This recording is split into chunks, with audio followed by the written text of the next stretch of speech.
Blessed and happy Tuesday to all of you, my dear friends, my dear brothers and sisters, my dear good people of God, faithful followers of the Daily Gospel Reflection with Father Jack.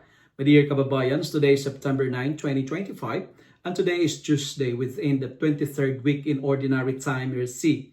Today's Gospel is from the beautiful and the wonderful account of the Gospel of Luke, chapter 6, verses 12 to 19.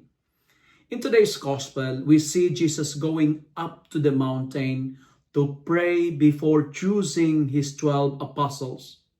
And what strikes us in that, he did not just whisper, what strikes us is that he did not just whisper a quick prayer. But what is interesting is he spent the whole night in communion with his Father.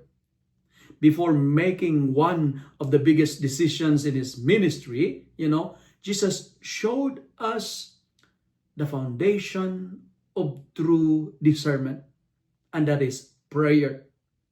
He reminds us that in any mission, in any relationship or responsibility we embrace, must first be entrusted to God.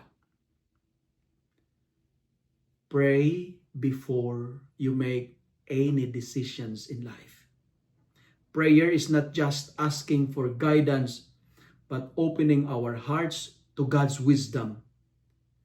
Often, human as we are, even in myself, we rush into decisions with emotions, pressures, or fears, only to realize later that we never consulted the Lord first.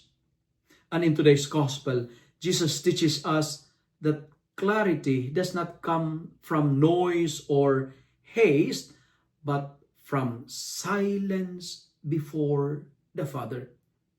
It is in prayer that we find the strength to choose not what is convenient, but what is faithful to God's plan. You know what, my dear friends, when we pray before deciding, we invite God into our choices, and our path become less about our will and it's more about His will. That's why in the prayer of Our Father, we always say, not my will, but your will be done. Like the apostles, our lives will never be perfect, but when they are rooted in prayer, they will always be there always be a purpose in that. That's why let us learn from Jesus. Before we act, let us first kneel. Before we choose, let us first listen. Before we walk, let us first pray. Before we decide, consult God first. Only then can our decisions bring light, bring peace, and grace to our lives. If you love and like this reflection, kindly share it with your friends, share it with your family.